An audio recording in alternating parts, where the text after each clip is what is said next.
Imagine you are coming home early from work to surprise your wife. You walk into your home, call your wife's name, and continue up the stairs. You open the door to see your wife and the neighbor having an affair on the couch. Bummer. The extremely triggering event of seeing her with someone else spikes your rage.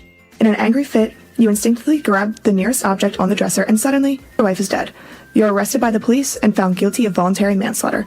You are sentenced to 10 years in prison with the chance of parole on good behavior. Hey, that's not too bad. Now imagine a completely different scenario. You are coming home from work early to surprise your wife. You receive a text from her before you reach the door asking you to bring home bread. This is the 8th time she has asked you to pick something up on your way home, and at this point, you are fed up. You see your wife through the window and decide you want to kill her. After all, they are annoying. After about 2 minutes of thinking it over, you grab the shovel from the shed in the backyard and do the deed. That's what they get for asking for bread 8 times. The police arrest you and find you guilty of murder in the 1st degree. They sentence you to life in prison with no chance of parole. So what is the difference between the two? In both of these situations, a murder was committed, but why did one receive a heavier sentence than the other? According to Hume, the distinction between the two situations is inaccurate. In Hume's theory, he states that reason is, and ought to only be, the slave of passions. This means that passion motivates action, not reason, as many philosophers originally thought.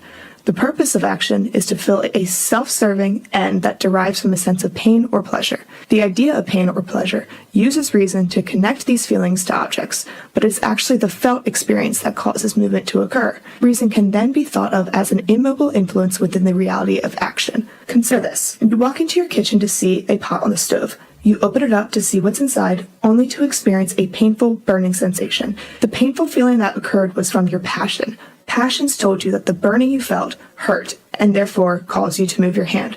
Reason could only tell you that the stove and the pain are connected. It cannot motivate you to move away from the stove. Now let's get back to our original situation. So you in the first situation felt an immense surge of rage once you saw your wife with the neighbor. In the legal system, this is called voluntary manslaughter, meaning a sudden rise of emotion that led to your irrational criminal actions. Using what we know about Hume, we can essentially eliminate this idea of voluntary manslaughter. It assumes that reason controls action, which we know to be false. Passions in any instance, whether it be criminal or not, is always to blame for the actions that produce any given outcome. This means that crimes cannot be justified or worthy of a lighter sentence because of the involvement of passions. All actions of murder involve passion, meaning voluntary manslaughter is nothing more than first-degree murder and should be punished as such. If voluntary manslaughter was gone, you would have been found guilty of murder in the first degree and sentenced to life in prison for the murder of your wife. While bad for you, this allows for all murderers to be held accountable for their gruesome actions. It also avenges the death of your poor wife, who had to die over and over and over again so that I may prove this point. In conclusion, murder is bad. All murder.